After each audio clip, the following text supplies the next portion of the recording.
ਪੇਸ਼ ਹੈ ਕਿਸਾਨ ਵੀਰਾਂ ਤੇ ਕਿਸਾਨ ਬੀਬੀਆਂ ਲਈ ਸਾਡਾ ਰੋਜ਼ਾਨਾ ਪ੍ਰੋਗਰਾਮ ਕਿਸਾਨ ਵਾਣੀ। ਇਸ ਪ੍ਰੋਗਰਾਮ ਦੇ ਪ੍ਰਾਯੋਜਕ ਨੇ ਖੇਤੀ ਤੇ ਕਿਸਾਨ ਭਲਾਈ ਮੰਤਰਾਲਾ, ਭਾਰਤ ਸਰਕਾਰ।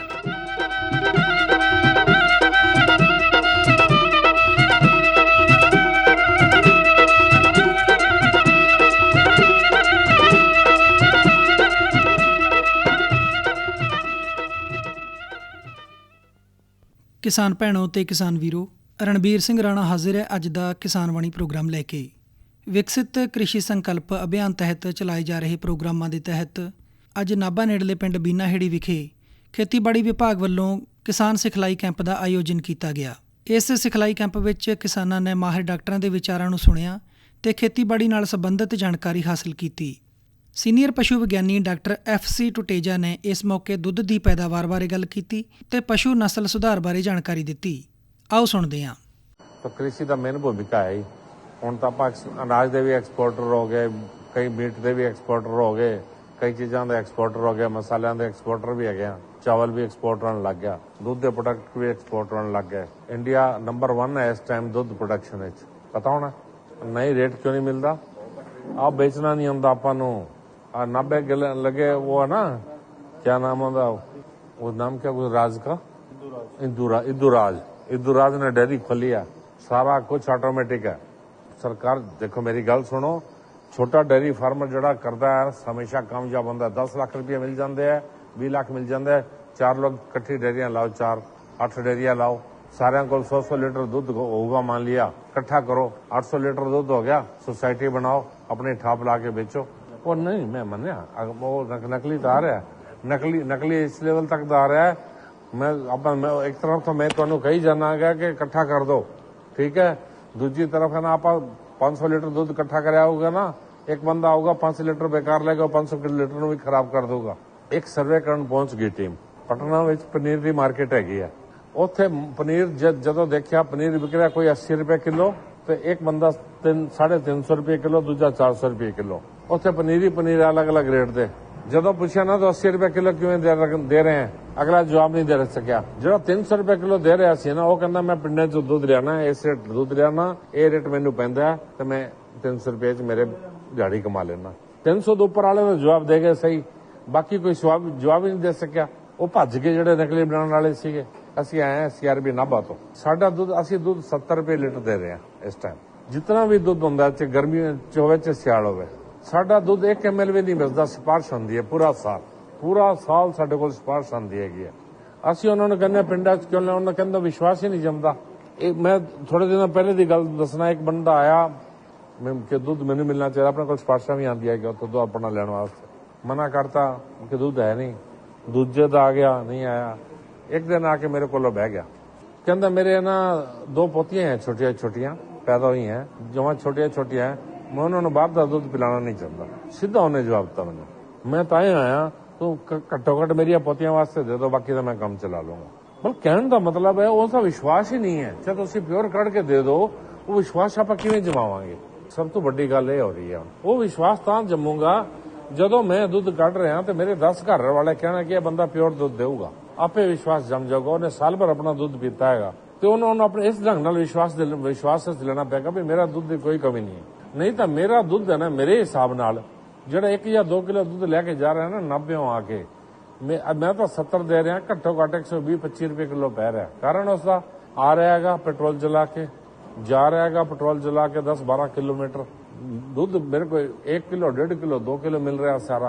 1-1.5 घंटा अपना टाइम खराब कर रहा है, वो कितने पऊगा जाके, तुम अंदाजा ला लो। मैंने तो बड़ा ताजुब होता है कि जितना का मैं दुध का नहीं कमांदा उतना मेरे देश के बंदे पेट्रोल फूक रहे हैं। बड़ा दुख होता है मैनू जदों कि दुध लोग कहते साडे को दुध फालतू है, रेट नहीं मिलता। खराब किन्ने कर रखे अडल्ट्रेशन करने वाले ने। तो इस ढंग नाल अपनी वो बनाओ, कोऑपरेटिव टाइप दिया बनाओ। पिंड च जिवें चल भी रही है, वेरका वाले इकट्ठे कर दिया कि कोऑपरेटिव है, अमूल वाले इकट्ठे कर दिया कि कोऑपरेटिव है। उत्थे अपना विश्वास जमाना कि साडे पिंड 2000 लीटर दुध हो गया, ये साडा दुध हैगा, असीं इहनूं हुण पैकिंग करिए साडे पिंड दे नाम दे, साडी संस्था दे नाम दे, साडे गुरु घर दे नाम दे, उत्थे भी उत्थे रजिस्ट्रेशन करवा लो पैकिंग दी। ये दुध आया, जदों दुध जाऊगा आपे कहणगे ओके गां ते मझ दा मिक्स हो सकदा हैगा पर दुध प्योर है। लोग जहर पीण तो डरन लग गए। ਤੇ ਜ਼ਹਿਰ ਦਾ ਇਹ ਇੱਕ ਸੋਰਸ ਨਹੀਂ ਹੈ ਕਿ ਦੁੱਧ ਅਸੀਂ ਪੱਠੇ ਖਿਲਾਏ ਤੇ ਦੁੱਧ ਅਸੀਂ ਪਿਲਾਤਾ ਦੁੱਧ ਪਿਓਰ ਹੈ, ਨਹੀਂ, ਕਈ ਸੋਰਸ ਜਗ੍ਹਾ ਤੇ ਧਿਆਨ ਦੇਣਾ ਪਊਗਾ। ਅਸੀਂ ਪੱਠੇ ਉਗਾ ਰਹੇ ਹਾਂ ਉੱਥੇ, ਸਾਡੇ 500 ਪਸ਼ੂਆਂ ਦਾ ਜਿਹੜਾ ਗੋਬਰ ਹੈ 400 ਕਿੱਲੇ ਖੇਤੀ ਕਰਦੇ ਹਾਂ ਉਹਦੇ ਜਾ ਰਿਹਾ। ਯੂਰੀਆ ਦੇ ਵਿਗਿਆਨਿਕ ਬੈਠੇ ਹੈਗੇ, ਸਾਡੇ 400 ਕਿੱਲੇ ਦੀ ਖੇਤੀ ਕਰਦੇ ਹੈਗੇ, ਇਹ ਤੁਹਾਨੂੰ ਦੱਸਣਗੇ ਕਿੰਨਾ ਯੂਰੀਆ ਪਾ ਰਹੇ ਹਾਂ ਅਸੀਂ, ਕਿੰਨਾ DAP ਪਾ ਰਹੇ ਹਾਂ, ਕਿੰਨਾ ਆਰਗੈਨਿਕ ਖੇਤੀ ਨਾਲ ਪਾ ਰਹੇ ਹਾਂ। ਮੈਂ ਇੱਕ ਐਗਜ਼ਾਮਪਲ ਦਊਂਗਾ, 90 ਆਈ ਬਰਸੀਮ ਟਾਲ ਤੇ, 90 ਬਰਸੀਮ ਦੇ ਟਾਲ ਤੇ ਆਏ, ਪਤਾ ਨਹੀਂ ਕੀੜੇ ਸੀਗੇ ਜਾਂ ਕਿਸੇ ਕਿਹਨੇ ਸਪਰੇਅ ਕੀਤੀ, ਸਪਰੇਅ ਕਰਕੇ ਟਾਲ ਤੋਂ ਬੰਦੇ ਆਏ ਲੈ ਗਏ, ਉਹਨੇ ਜਾ ਕੇ ਖਿਲਾਤੀ। ਮੈਂ ਦੇਖਿਆ ਤਾਂ ਨਹੀਂ ਹੈ, ਸੁਣਨੇ ਚ ਆਇਆ ਕਿ ਲੋਕ ਟਾਲ ਤੋਂ ਪੱਠੇ ਲੈਣ ਤੋਂ ਡਰਦੇ ਹੈਗੇ, 12 ਪਸ਼ੂ ਮਰ ਗਏ। ਤਾਜ਼ਾ ਸਪਰੇਅ ਕਰੀ, ਲੀਫੀ ਵੈਜੀਟੇਬਲ ਐਸੇ ਜਿਹੜੀ ਪੱਤੇਦਾਰੀ ਹੁੰਦੀ ਹੈ ਨਾ, ਇਹ ਸਾਰੇ ਅਬਜ਼ਰਵ ਕਰ ਜਾਂਦੀ ਹੈ ਸਪਰੇਅ ਨੂੰ, ਉਹ ਸਿੱਧਾ ਜੋ ਪਸ਼ੂ ਦੀ ਜਾਨ ਲੈ ਗਈ। ਤੁਸੀਂ ਕੀ ਸੋਚਦੇ ਹੋ ਦੁੱਧ ਸੇਫ ਹੋਊਗਾ? ਉੱਥੇ ਵੀ ਆਊਗਾ, ਹੈ ਨਾ। ਉਹਨਾਂ ਚੀਜ਼ਾਂ ਤੇ ਵੀ ਆਪਾਂ ਨੂੰ ਥੋੜਾ ਜਿਹਾ ਬੈਲੈਂਸ ਮੇਨਟੇਨ ਕਰਨਾ ਹੈਗਾ। ਮੇਰੇ ਇੱਥੇ ਲੱਗੇ ਆਪਣੇ ਨਾਭਾ ਫਾਰਮ ਤੇ ਬੰਦੇ ਲੱਗੇ ਪਰਮਾਨੈਂਟ EMPLOYE, ਜ਼ਮੀਨ ਹੈ ਬੰਦੇ ਕੋਲ 20 ਕਿੱਲੇ 25 ਕਿੱਲੇ, ਕਣਕ ਪੈਦਾ ਕਰ ਰਿਹਾ 500 ਕੁਇੰਟਲ, ਘਰ ਖਾਣ ਵਾਸਤੇ ਕਣਕ ਕਹਿੰਦਾ 3 ਕੁਇੰਟਲ ਤੁਹਾਡੇ ਤੋਂ ਲਵਾਂਗੇ। ਇੱਥੋਂ ਫਾਰਮ ਤੇ ਅਸੀਂ EMPLOYE ਨੂੰ ਦਿੰਦੇ ਹੈਗੇ 200-300 ਕੁਇੰਟਲ, ਕਿ ਚਲੋ EMPLOYE ਸਾਡੇ ਜਿਨ੍ਹਾਂ ਦੇ ਨਹੀਂ ਹੁੰਦੀ ਜਿਉਂ ਉਹ ਖਾ ਲੈਣ ਤੋਂ ਲੈ ਕੇ MSP ਰੇਟ ਤੇ ਦੇ ਦਿੰਦੇ ਆ, ਕਿਉਂ ਆਪਣੇ ਕੋਲ ਫਾਲਤੂ ਹੁੰਦਾ ਥੋੜਾ ਜਿਹਾ ਅਨਾਜ। ਉਹ ਕਹਿੰਦਾ ਖਾਣ ਵਾਸਤੇ ਕਣਕ ਇੱਥੋਂ ਲੈਣੀ ਹੈ।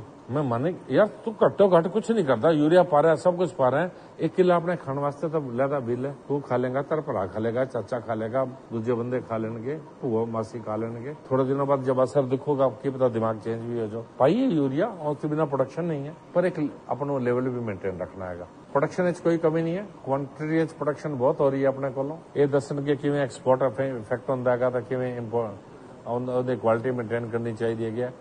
ਅੰਡੇ ਮੁਰਗਿਆਂ ਨੰਬਰ 1 ਹੈਗੇ ਆਪਾਂ ਪ੍ਰੋਡਕਸ਼ਨ, और भी कई ਕਰੋਪੇ ਚ ਵੀ ਪ੍ਰੋਡਕਸ਼ਨ 1 ਹੋ ਗਿਆ, ਮਛਲੀ ਵੀ ਪ੍ਰੋਡਕਸ਼ਨ ਵਿੱਚ ਤੀਜਾ ਚੌਥਾ ਨੰਬਰ ਹੈਗੇ ਆ। ਤੇ ਇਸ ਢੰਗ ਵਾਸਤੇ ਪ੍ਰੋਡਕਸ਼ਨ ਵਿੱਚ ਕੋਈ ਕਮੀ ਨਹੀਂ ਹੈ। ਥੋੜੇ ਜਿਹੇ ਫਿਰ ਬਦਲ ਦੀ ਜ਼ਰੂਰਤ ਹੈਗੀ ਹੈ। ਕਿੱਥੇ ਚਾਵਲ ਜ਼ਿਆਦਾ ਹੋ ਰਿਹਾ ਤਾਂ ਮੂੰਗ ਘੱਟ ਹੋ ਰਿਹਾ ਹੈਗਾ, ਉਹ ਥੋੜੇ ਜਿਹੇ ਫਿਰ ਬਦਲ ਦੀ ਜ਼ਰੂਰਤ ਹੈ ਆਪਣੇ ਪ੍ਰੋਡਕਸ਼ਨ ਵਿੱਚ। ਤੇ ਥੋੜਾ ਜਿਹਾ ਬੈਲੈਂਸ ਮੇਨਟੇਨ ਕਰਨ ਦੀ, ਕਿ ਬਥੇਰੀ ਖਰਚਾ ਤੇ ਬਥੇਰੀ ਖਾਦਾਂ ਤੇ ਬਥੇਰੀ ਸਪਰੇਆਂ ਦੀ ਵਰਤੋਂ ਨੂੰ ਰੋਕਣਾ ਹੈਗਾ ਆਪਾਂ। ਤੇ ਹੁਣ ਸਾਡਾ ਇੱਥੇ ਜਿਹੜਾ ਕੰਮ ਹੈ, ਪਿੱਛੇ ਦੇਖੋ ਤੁਹਾਨੂੰ ਕਿਹਾ ਸੀ 700 ਜ਼ਿਲ੍ਹੇ ਕਵਰ ਕਰ ਰਹੀ ਹੈ ਸਰਦਾਰ, ਤੁਹਾਡੇ ਨਾਲ ਰੂਬਰੂ ਹੋਈ ਹੈ। 2000 ਟੀਮਾਂ ਚੱਲ ਰਹੀਆਂ ਹੈਗੀਆਂ, 1.5 ਕਰੋੜ ਤੁਹਾਡੇ ਲੋਕਾਂ ਨੂੰ ਮਿਲਣਾ ਹੈਗਾ, ਤਾਂ ਕਿ ਥੋੜਾ ਜਿਹਾ ਸਰਕਾਰ ਦਾ ਮੈਸੇਜ ਕਨਵੇ ਹੋਵੇ। ਜਿਹੜੇ ਖੋਜ ਸੰਸਥਾਨ ਹੈਗੇ ਆ ਨੇੜੇ ਕੰਮ ਕਰ ਰਹੇ ਆ, ਉਹ ਕਿਸੇ ਨਾ ਕਿਸੇ ਫੀਲਡ ਦੇ ਕੰਮ ਕਰ ਰਹੇ ਹੈਗੇ, ਚਾਹੇ ਪਸ਼ੂ ਪਾਲਣ ਸੰਬੰਧੀ ਹੈਗਾ, ਚਾਹੇ ਐਗਰੀਕਲਚਰ ਸੰਬੰਧੀ ਹੈਗਾ, ਚਾਹੇ ਆਪਣਾ PA ਲੁਧਿਆਣਾ ਲਾ ਲਓ, ਚਾਹੇ ਗੜਵਾਸੂ ਲਾ ਲਓ, ਚਾਹੇ ਆਪਣਾ KVK ਬਟਾਲਾ ਲਾ ਲਓ। ਉਸੇ ਤਰ੍ਹਾਂ ਅਸੀਂ ਵੀ ਹੈਗੇ ਆ ਲਗਭਗ ਹਰ ਜ਼ਿਲ੍ਹੇ 'ਚ, ਹੋਰ ਕੁਝ ਨਹੀਂ ਹੈ ਤਾਂ KVK ਜ਼ਰੂਰ ਹੈਗਾ ਇਸ ਟਾਈਮ ਤੇ। ਖੇਤੀਬਾੜੀ ਆਪਾਂ ਜਾਣਕਾਰੀ ਲੈ ਸਕਦੇ ਹਾਂ। ਹਰ ਪਿੰਡ ਨੂੰ ਕਵਰ ਕਰਦਾ ਇੱਕ ADO ਹੈਗਾ। ਗੱਲ ਤਾਂ ਪਹੁੰਚ ਰਹੀ ਹੈ ਸਰਕਾਰ ਕੋਲ ਸਿੱਧੀ ਕਿਸਾਨ ਦੀ, ਇਹਦੇ 'ਚ ਕੋਈ ਸ਼ੱਕ ਨਹੀਂ ਹੈ। ਚੈਨਲ ਬਣਿਆ, ਉਹ ਗੱਲਾਂ ਜਾਂਦੀਆਂ ਹੈਗੀਆਂ, 100 ਬੰਦਿਆਂ ਨੇ ਗੱਲਾਂ ਕਰੀਆਂ, ਉਹਨਾਂ 'ਚੋਂ ਡਿਸਟ੍ਰਿਕਟ ਲੈਵਲ ਤੇ 2-4 ਗੱਲਾਂ ਚੱਕੀਆਂ ਜਾਣਗੀਆਂ, ਇਸ ਏਰੀਆ ਤੇ 4 ਦੂਸਰੇ ਦੀਆਂ, ਫਿਰ ਉੱਥੇ 100 ਗੱਲਾਂ ਹੋ ਜਾਣਗੀਆਂ। ਉਸ ਤੋਂ ਬਾਅਦ ਸਟੇਟ ਲੈਵਲ ਤੇ ਜਾਏਗੀ, ਫਿਰ ਅਲੱਗ-ਅਲੱਗ 4-4 ਜਿਹੜੀਆਂ ਗੱਲਾਂ ਇੰਪੋਰਟੈਂਟ ਲੱਗਣਗੀਆਂ ਉਹ ਚੱਕੀਆਂ ਜਾਣਗੀਆਂ, ਉੱਥੋਂ 100 ਗੱਲਾਂ ਜਾਣਗੀਆਂ, ਫਿਰ ਦਿੱਲੀ ਜਾਣਗੀਆਂ ਸਾਰੇ ਸਟੇਟਾਂ ਦੀਆਂ, ਫਿਰ ਉਹਨਾਂ 'ਚ ਮਿਲਾ ਕੇ ਫਿਰ 100 ਗੱਲਾਂ ਚੱਕੀਆਂ ਜਾਣਗੀਆਂ।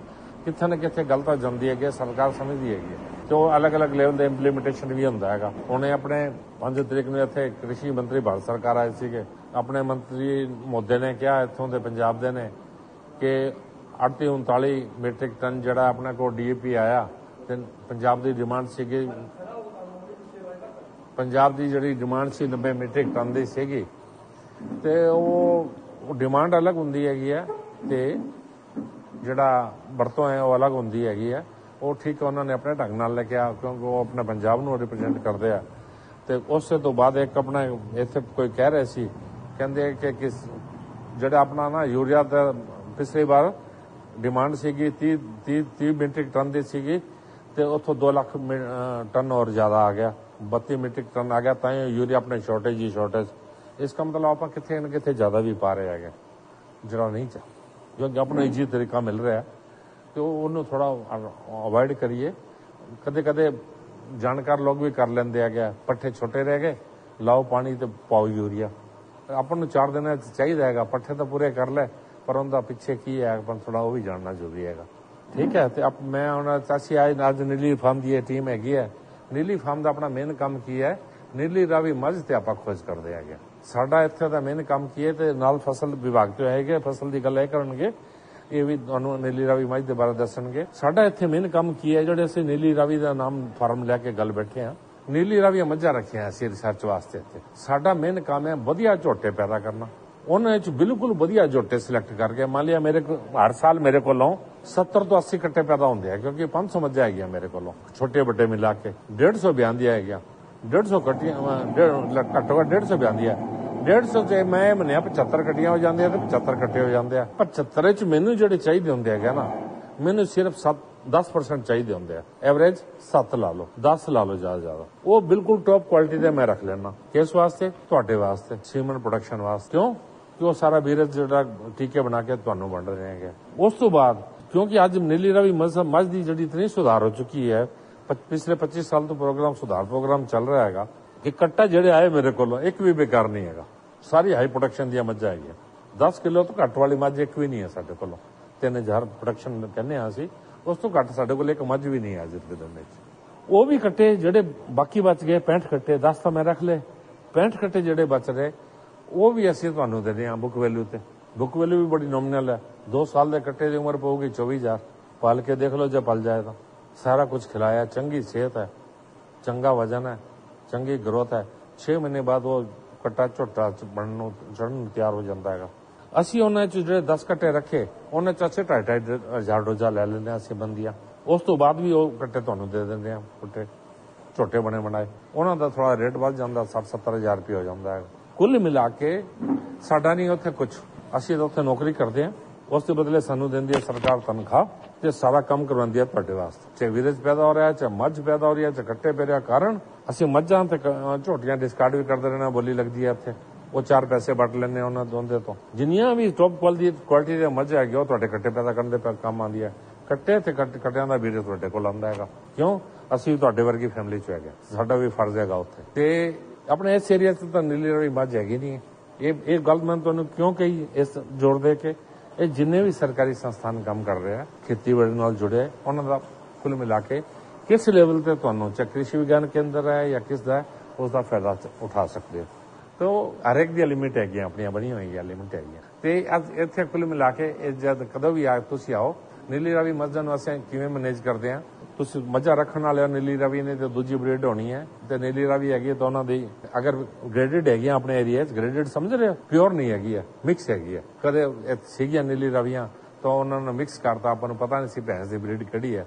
ਨੀਲੀ ਰਾਵੀ ਦੇ ਜਿਹੜੇ 5 ਕਰੈਕਟਰ ਹੈਗੇ ਆ, ਚਾਰੋਂ ਪੈਰ ਚਿੱਟੇ ਹੁੰਦੇ ਆ, ਪੂੰਛ ਚਿੱਟੀ ਹੁੰਦੀ ਆ, ਮੱਥਾ ਚਿੱਟਾ ਹੁੰਦਾ ਹੈਗਾ, ਉਹ ਵਾਲੀ ਹੈਗੀਆਂ। ਇਹ ਜਿਹੜੇ ਟੰਗਾ ਥੋੜੀਆਂ ਛੋਟੀਆਂ ਹੁੰਦੀਆਂ ਹੈਗੀਆਂ, ਦੁੱਧ ਪ੍ਰੋਡਕਸ਼ਨ ਖੂਬ ਹੈ, ਮੁਰਾ ਦੇ ਬਰਾਬਰ ਹੈ। ਤੇ ਜਿਹੜੀ ਮੁਰਾ ਬਿਲਕੁਲ ਕਾਲੀ ਹੈਗੀ ਹੈ, ਤੇ ਅੱਜ ਮਿਕਸ ਹੋ ਗਈਆਂ ਹੈ ਕੁਝ। ਅਗਰ ਮਿਕਸ ਤਾਂ ਹੈ ਤਾਂ ਤੁਸੀਂ, ਅਗਰ ਤੁਹਾਡੀ ਮਰਜ਼ੀ ਹੈ, ਤੁਸੀਂ ਨੀਲੀ ਰਾਵੀ ਬਣਾਉਣਾ ਚਾਹੁੰਦੇ ਹੋ ਉਹਨੂੰ, ਤਾਂ ਅਗਲੀ ਵਾਰ ਟੀਕਾ ਨੀਲੀ ਰਾਵੀ ਦਾ ਲਗਾ ਲਓ, ਮਿਕਸ ਹੋ ਕੇ ਬਲੱਡ ਜ਼ਿਆਦਾ ਆ ਜਾਊਗਾ। ਜਾਂ ਮੁਰਾ ਬਣਾਉਣਾ ਚਾਹੁੰਦੇ ਹੋ ਤਾਂ ਮੁਰਾ ਦਾ ਟੀਕਾ ਲਾ ਲਓ, ਮਿਕਸ ਹੋ ਕੇ ਬਲੱਡ ਜ਼ਿਆਦਾ ਆ ਜਾਊਗਾ। ਇਹ ਤੁਹਾਡੇ ਤੇ, ਤੁਹਾਨੂੰ ਕਿਹੜੀ ਪਸੰਦ ਹੈਗੀ ਹੈ। ਇਸ ਸਿਖਲਾਈ ਕੈਂਪ ਵਿੱਚ ਸੀਨੀਅਰ ਵਿਗਿਆਨੀ ਡਾਕਟਰ ਰੋਹਿਤ ਗੁਪਤਾ ਨੇ ਵੀ ਆਪਣੇ ਤਜਰਬੇ ਕਿਸਾਨਾਂ ਨਾਲ ਸਾਂਝੇ ਕੀਤੇ। ਪ੍ਰੋਗਰਾਮ ਵਿੱਚ ਆਏ ਸਾਰੇ ਕਿਸਾਨ ਵੀਰਾਂ ਨੂੰ ਸਤਿ ਸ਼੍ਰੀ ਅਕਾਲ। ਮੈਂ doctor Rohit Gupta, senior scientist ਨੀਲੀ ਫਾਰਮ ਤੋਂ। ਅੱਜ ਆਪਾਂ ਇੱਥੇ ਜਿਹੜੇ ਪ੍ਰੋਗਰਾਮ ਵਿੱਚ ਆਏ ਹੋਏ ਹਾਂ, ਉਸ ਪ੍ਰੋਗਰਾਮ ਦਾ ਜਿਹੜਾ ਮੋਟੋ ਹੈ ਆਪਣਾ, ਜੋ ਵਿਕਸਿਤ कृषि संकल्प अभियान के तहत ਆਪਾਂ ਆਏ ਹਾਂ। ਵਿਕਸਿਤ कृषि संकल्प अभियान की मतलब इसमें ਜਿਹੜਾ ਅਸੀਂ ਇੱਥੋਂ ਆ ਕੇ एक तरीके से अवेयरनेस कैंप ही है ये, ठीक है। इसमें कि ऑलरेडी ਤੁਹਾਨੂੰ ਸਾਰੀ ਚੀਜ਼ਾਂ ਪਤਾ ਹੈ, ठीक है, कि ਆਪਾਂ ਖੇਤੀਬਾੜੀ ਕਿੱਦਾਂ ਕਰਦੇ ਹਾਂ, ਆਪਾਂ ਕਰਤੇ ਆ ਰਹੇ ਹਾਂ, ਪਸ਼ੂ ਪਾਲਨ ਕਿੱਦਾਂ ਕਰ ਰਹੇ ਹਾਂ। लेकिन बस ਅਸੀਂ यही कहना चाहते हैं कि ਤੁਸੀਂ ਵੀ थोड़ा ਜਿਹਾ अपडेट हो, ठीक है। ਜਿਹੜੀ भी नवी तकनीकियां आ रही हैं, टेक्नोलॉजी नवी आ रही हैं, दिन ब दिन बढ़ रही हैं टेक्नोलॉजियां, ठीक है। चाहे खेतीबाड़ी हो गई, चाहे पशुपालन हो गया, दोनों ਵਿੱਚ नवी तकनीकें आ रही हैं। वो ਕੀ ਰਹਿੰਦਾ, वैज्ञानिक ਹੁੰਦੇ हैं, अलग अलग तरीके की खोज करके उन तकनीकियों ਨੂੰ डेवलप करते हैं। और वो तकनीकी ਜਿਹੜੀ डेवलप हो रही हैं, वो किसी बिजनेसमैन ਦੇ ਲਈ डेवलप नहीं हो रही हैं कि बिजनेसमैन ਨੂੰ फायदा होगा, वो अल्टीमेटली किसानों ਦੇ ਲਈ बनाई जा रही हैं कि किसान यदि उन तकनीकियों ਨੂੰ अपनाता है तो उसਨੂੰ नो डाउट बहुत ज्यादा फायदा होगा। ਆਪਾਂ ਖੇਤੀਬਾੜੀ कर रहे हैं, पशु पालन कर रहे हैं, अल्टीमेटली साडा मकसद यही होता है कि सानू बद से बद मुनाफा हो। तो कोई साडा और कोई मोटो है नहीं है इसमें, ਅਸੀਂ सारे बिजनेस कर रहे हैं एक तरीके से, ठीक है। ਆਪਾਂ खेतीबाड़ी भी कर रहे हैं तो ਆਪਾਂ पैसा कमाना चाहते हैं, ठीक है। चाहे पशु पालन कर रहे हैं तब भी ਆਪਾਂ पैसा बनाना चाहते हैं। लेकिन होंदा की है, किसान पैदा तो कर लेंदा है, उसनू उस तरीके दे रेट मिल नहीं पाते हैं ਜਦੋਂ वो बेचता है, ठीक है। तो साडा मकसद यही है कि किसान ਨੂੰ किस तरीके से समर्थ बनाया जाए, विकसित बनाया जाए, क्योंकि ਜਦੋਂ तक किसान विकसित नहीं होगा तब तक साडा देश विकसित नहीं होगा, ठीक है। तो अपनी जरा खेतीबाड़ी कर रहे हैं, प्रोडक्शन आ रही है, अनाज आ रहा है। अब मुनाफा बढ़ाने के तरीके दो ही हैं, एक तो अपनी लागत घटा लो और दूसरी अपना प्रोडक्शन बढ़ा लो। एक तो दो तो ये चीजें हो गई, और तीसरी ये हो गई कि जब देखो आजकल की कंडीशन ये हो गई, यदि आप 50-60 पहले पुरानी गल करें तो अपने को अनाज नहीं होता सीगा, सूखा पै जाता सी, फसल विच बीमारी लग जाती सी, अनाज घट जाता सीगा, यही होता अकाल पड़ता सीगा, ठीक है, अपनी जनता भूखी रहती सी। और आज की कंडीशन पूरी तरह से चेंज हो गई है। उस वेले ग्रीन रेवोल्यूशन आया सी, हरा इनकलाब आया सीगा, ठीक है, उसमें की सीगा जेड़े 1 एकड़ तो 1 किले से 5-6 वो क्विंटल अनाज निकलता सीगा ना, वो बद के 16-17 कुंटल हो गया। और आज की कंडीशन में आप कनक दी गल करें तो 25-25 कुंटल ले रहे हैं, 26 कुंटल ले रहे हैं, जूना 35-35 कुंटल ले रहे हैं। वो आप उस वेले भी कीता सीगा। उस समय की हुआ, किस्में सुधरी, ਜਿਹੜੀ ਵੈਰਾਈਟੀ ਆਈ ਸੀ, ਨਵੀਂ ਵੈਰਾਈਟੀ ਆਈ ਸੀਗੀ, ਜਿਹੜੇ ਕੀੜੇ ਪੈ ਜਾਂਦੇ ਸੀਗੇ ਫਸਲ ਨੂੰ, ਉਸ ਨੂੰ ਮਾਰਨ ਦੇ ਪੈਸਟੀਸਾਈਡ ਵਗੈरह ਆਏ ਸੀਗੇ। लेकिन अब की हो गया, ਆਪਾਂ वो पेस्टिसाइड यूज तो करना स्टार्ट किए, लेकिन ਆਪਾਂ बद मात्रा में यूज करने लगे, खाद बद मात्रा में यूज करने लगे, जिससे सानू लगता है कि साडा प्रोडक्शन बढ़े आएगा। नो डाउट प्रोडक्शन बढ़े आता, लेकिन साडी क्वालिटी थल्ले चली जाती है। अब आजकल की कंडीशन में ਆਪਾਂ सरप्लस है, मतलब अपने कोल यूज करन से, उपयोग करन से ज्यादा अनाज है साडे कोल। तो जदों जिहड़ा अनाज बच रहा है वो की होगा, वो बाहर मुल्क में जाएगा। लेकिन बाहर मुल्क वाले की करेंगे, अपनी क्वालिटी टेस्ट करेंगे, अपनी क्वालिटी माड़ी रहेगी तो वो रिजेक्ट कर देंगे उस चीज को, तो अपना अनाज पड़ा सड़ जाना है, चाहे आप कितना ही बद पैदा कर लें।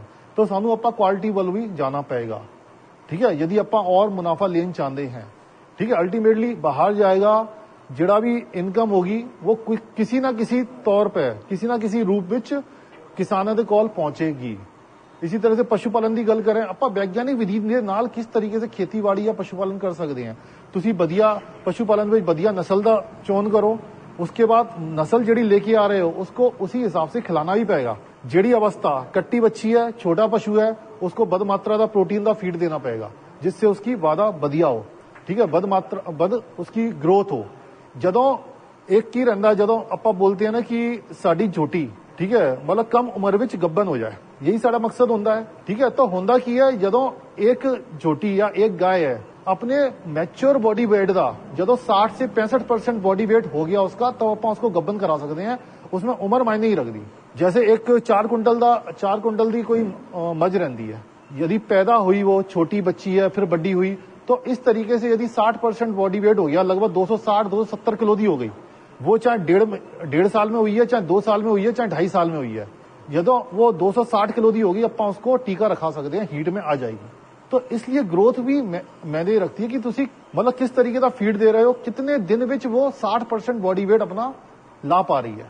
यदि वही बद होगा तो थोड़ा 1 साल, जो तुसी गाय 1 साल में 1.5 साल में गब्बन करा सकते हो, नवे दूध करा सकते हो, वही यदि तुसी चंगी उसकी साम सवाल नहीं की, वो 2.5 साल में 260 किलो की हो रही है, तो 2.5 साल में गब्बन होगी, तो 1 साल थोड़ा नुकसान, 1 साल के दूध का नुकसान। तो ये सारी चीजें गल्ला सोचनी पड़ेगी, तब जाके आप आगे बढ़ सकते हैं। हरेक ਜਿਹੜਾ वो रहता, हरेक स्टेप ਵਿੱਚ ਸਾਨੂੰ बचत करनी पड़ेगी। ਪ੍ਰੋਗਰਾਮ ਦੇ ਅਖੀਰ ਵਿੱਚ ਡਾਕਟਰ ਕਕਰਾਲੀਆ ਨੇ ਆਪਣੇ ਤਜਰਬੇ ਕਿਸਾਨਾਂ ਦੇ ਨਾਲ ਸਾਂਝੇ ਕੀਤੇ। तो आज का हमारा क्या उद्देश्य है उस पर हम एक बात करेंगे। रिक्वेस्ट करूंगा 5-7 मिनट का है, आप ध्यान से सारी बातें सुने, हमारे से जुड़े। तो जो विकसित कृषि संकल्प 2025 है, ये अभी से शुरू किया गया है और ये हर साल चलेगा। का मेन जो मकसद है ये है किसानों को और वैज्ञानिकों को जोड़ना, क्योंकि जो काम साइंटिस्ट जो लैब में कर रहे हैं वो किसानों तक पहुंचे, क्योंकि किसान भी खेतीबाड़ी में इतने व्यस्त होते हैं कि वो वैज्ञानिकों तक नहीं जा पाते हैं, वैज्ञानिक अपने काम में इतने व्यस्त होते हैं कि वो किसानों तक नहीं आ पाते हैं। बहुत सारी ऐसी तकनीकियां हैं जिनको दूसरे लोग बाग उनको वहां से ले जाकर अपना बिजनेस शुरू कर रहे हैं, लेकिन जो मेन जो किसान है वो अभी भी उससे वंचित रह रहा है। तो ये एक ऐसा अभियान है कि किसान और वैज्ञानिकों को आपस में जोड़ने का एक अभियान है। तो इसमें मैं 3 तरह से आपसे बातें करना चाहूंगा कि पहला है, इसका जो उद्देश्य है हमारा मेन, कि जो भी तकनीकियां हैं, चाहे से खेतीबाड़ी की हो, चाहे से पशुपालन की हो, चाहे से और जो उद्यान विज्ञान से संबंधित हो, वो सारी तकनीकियां हैं किसान तक पहुंचाना, ताकि कम लागत की जो तकनीकियां हैं, कम लागत में अच्छा उत्पादन करने वाली तकनीक है, वो किसानों तक पहुंचे। दूसरा है कि जिस तरह से अभी चाहे से खाद का उपयोग हो रहा हो, चाहे से और दूसरे रसायनों का उपयोग हो रहा हो, वो थोड़ा सा क्या है कि बैलेंस में यूज नहीं हो रहा है। कई बार कई ज्यादा यूज कर रहे हैं या बैलेंस में नहीं यूज कर रहे हैं, तो वो हमारी मिट्टी और जो पर्यावरण को प्रदूषित कर रहे हैं, उसको कहीं न कहीं हमारा इस अभियान का उद्देश्य है कि तकनीकें आप तक पहुंचे। हमारा जो सबसे जो मेन मकसद है, खेती किसानी को बचाना और जमींदार को, जल जमीन और जमींदार को किस तरह से हम बचाया जा सकता है। तो एक मुहिम है। इसमें मैं आपको कुछ इस तरह से इसको समझाना चाहूंगा कि बात करें, यदि हम शुरू से जल और जमीन से बात करें तो हम आप लोगों ने जो किसानों का योगदान बहुत रहा है। मैं कहूं कि इस छोटा सा अभी आंकड़ा आया है अभी कुछ दिन पहले ही, अभी जो पूरा हमारा खाद्यान्न उत्पादन है वो 354 मिलियन टन पहुंच गया है। 50 मिलियन टन था, लगभग 7-8 गुना आप लोगों ने उसमें उसको बढ़ाया है। दूध का उत्पादन लगभग 13 गुना बढ़ाया है। उद्यान जो फल उत्पादन है उसमें आप लोगों ने 14 गुना तक बढ़ाया है। तो आप लोगों का योगदान काफी है। तो लेकिन अभी क्या हो रहा है, अधिकतर मैं देख रहा हूं कि हर जगह विशेषकर पंजाब का युवा खेती से मुंह मोड़ रहा है। वो चाहे से 1 किल्ला बेचकर जमीन कनाडा चला जाएगा, ऑस्ट्रेलिया चला जाएगा, लेकिन यहाँ नहीं रहना चाहेगा। उसके पीछे कारण है क्योंकि आजकल जो व्यापारी लोग हैं जगह आ गए हैं। किसान का जो बेटा है या किसानी है वो सिर्फ क्या करता है कि खेत तक ही सीमित होता है, वो खेत के अलावा चीजें नहीं सोचता है। अभी उदाहरण के लिए बात करूं, सीड की कितनी सारी कंपनियां हैं, आपसे खुद से सीड का प्रोडक्शन करवाती है, लेकिन मुनाफा जो मोटा मुनाफा है कंपनियां लेती है। साइलेज का कई लोगों ने, बाहर के लोगों ने प्लांट डाल लिए, लेकिन इस चीजों में जो हमारा उद्देश्य है संस्थानों का, हमारा ये है आईसीआर की जो लेयर्स है कि कृषि विज्ञान केंद्र है, जो हमारे जो स्टेट गवर्नमेंट के जो डिपार्टमेंट से इतनी सारी स्कीम है, हमारा उद्देश्य है आप लोग उन स्कीमों को ले। साइलेज पर ट्रेनिंग मिलती है आपको और अनुदान मिलता है, वो अनुदान का फायदा उठाओ, प्लांट आप लगाओ। सीड की बात कर रहे थे हम, कल ही हम एक गांव में थे, वो खुद किसान था, सीड का उत्पादन करता है और उसने काफी अच्छा सीड है, वो हर चीज का सीड का उत्पादन कर सकता है। हम चाहते हैं कि आप लोग भी सीड की ट्रेनिंग लो, हमारे इंस्टीट्यूट में आओ और आपको ट्रेनिंग लेके आप भी खेतीबाड़ी में अच्छा करो। पशुपालन की बात करूं तो आईसीआर है, जो भैंस पालन की बात है, हमारा खुद का संस्थान है, ट्रेनिंग देता है। आप किस तरह से वैज्ञानिक तरीके से पशुपालन और भैंस का पालन कर सकते हो, हमारे से ले सकते हो। बकरी पालन का इतना अच्छा स्कोप है। युवाओं से मैं कहना चाहता हूं, बाहर के सपने देख के बजाय यहाँ से आप उद्योग स्टार्ट करो। बकरी पालन पर 45% सब्सिडी दे रही है अभी सरकार, जिसमें लगभग आप एक उदाहरण के लिए मैं यदि बात करूं तो लगभग 100 बकरियां यदि आप लेते हो, उस पर 12 लाख के लगभग सरकार आपको पूरा पैसा देगी। उसके बाद में जो 45% है वो आपको सब्सिडी भी देगी, 1 साल तक आपकी कोई किस्त नहीं आएगी। तो एक अच्छा बिजनेस है इस टाइप का, आप खुद सोचो, दूसरे लोग कर रहे हैं। कि लिए ट्रेनिंग करनी हो तो हमारे संस्थान खुद के आईसीआर के संस्थान है, आपको फ्री में उनकी ट्रेनिंग मिलेगी, जैसे मखदूम यूपी में है। तो ऐसे बहुत सारे जो इनोवेशंस है कृषि में वो हो रहे हैं। तो मैं बात करूंगा, अभी किस तरह से बात कर रहे थे कि जिस तरह से हमने उत्पादन तो बढ़ा लिया है लेकिन कुछ चीजों को ध्यान नहीं रखा है। तो मेरी आप सुझाव है आज के इस प्रोग्राम में कि मिट्टी को बचाने के लिए आप थोड़ा सा कोशिश ये करो, जिस तरह से हमारे जो सहयोगी संस्थान कर रहे हैं कि पराल को मिट्टी में मिलाना, आग नहीं लगाना है। दूसरा है कि कणक के बाद में जो खाली समय बचता है, कोशिश किया करो उसमें ढेंचा जो जंतर है उसकी बिजाई किया करो, ताकि क्या है कि मिट्टी की जो उर्वरक क्षमता है, उपजाऊपन है, वो बना रहेगा। और जो हम कहे कि मिट्टी की जो जान है वो कम होती जा रही है, क्योंकि उसमें जो ऑर्गेनिक कार्बन है वो मिट्टी की जान होती है, ताकत होती है, और वो कम होती जा रही है। इसी कारण से हमारे को डीएपी, यूरिया और अन्य रसायन है वो ज्यादा डालने पड़ रहे हैं।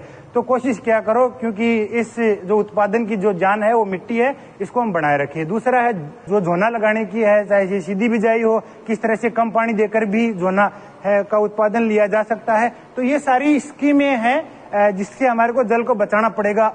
एक हरियाणा और पंजाब का ये रिकॉर्ड है, 75 सेंटीमीटर, लगभग 1 मीटर के आसपास हर साल पानी है वो नीचे जाता जा रहा है। आने वाली पीढ़ियों के लिए आप क्या छोड़ोगे, इसके बारे में हमको सोचना पड़ेगा। जमींदारी की बात कर रहा था मैं, किस तरह से जमींदारी को बचानी है। मेरा यही उद्देश्य होता है कि फसल के उत्पाद के लिए आप कभी भी ये उस पर मत रहो कि सरकार हमारा उत्पाद खरीदेगी या और कोई खरीदेगा और हमारे को अच्छे मूल्य मिलेंगे। सरकार के पास भी कुछ लिमिटेशंस है, कुछ उनके पास इतनी व्यवस्था नहीं होती है, इसीलिए इसके लिए आप आगे खुद आओ, बीज का उत्पाद खुद करो, अच्छी तरीके से मिल का आटे जो मिल्स है आटा के लिए वो खुद लगाओ। आजकल तो इतनी व्यवस्था है कि ट्रांसपोर्टेशन के आप कहीं भी भेज दो, ऑनलाइन कोई भी बुक करेगा, अच्छी क्वालिटी का आप चाहे से कोई भी प्रोडक्ट ले लो, मिल्क का ले लो, आटा ले लो, एक बुक करते ही आपका प्रोडक्ट पहुंच जाएगा कहीं भी।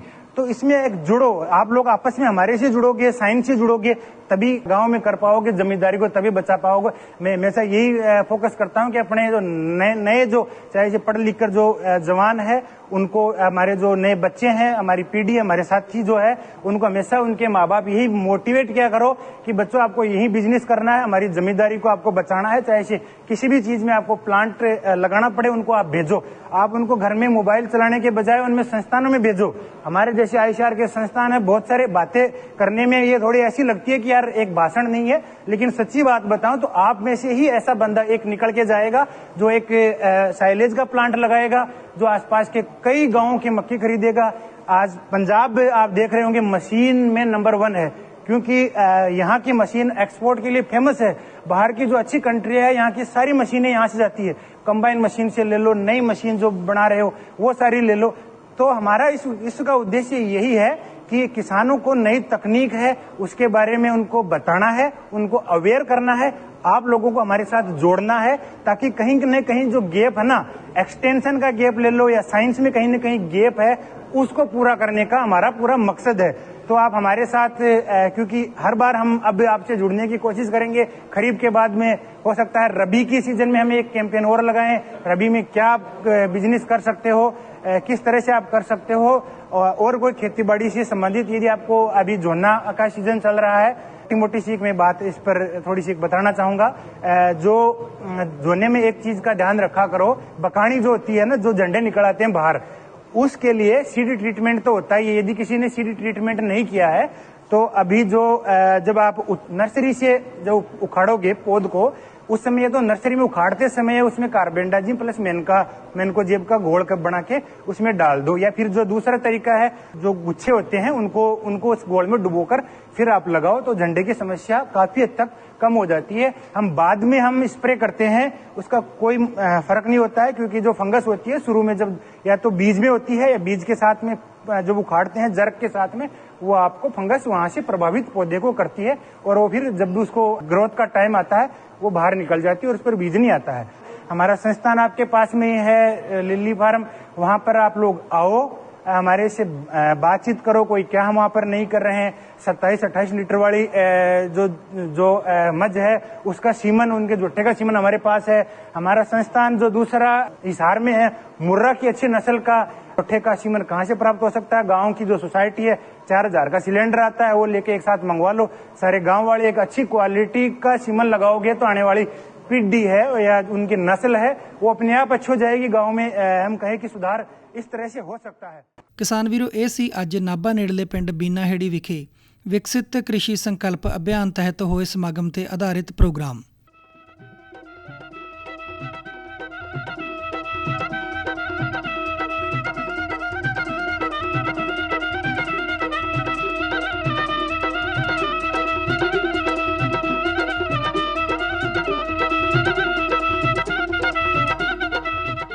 ਇਹ ਸੀ ਪ੍ਰੋਗਰਾਮ ਕਿਸਾਨ ਬਾਣੀ। ਇਸ ਪ੍ਰੋਗਰਾਮ ਦੇ ਪ੍ਰਾਯੋਜਕ ਸਨ ਖੇਤੀ ਤੇ ਕਿਸਾਨ ਭਲਾਈ ਮੰਤਰਾਲਾ, ਭਾਰਤ ਸਰਕਾਰ।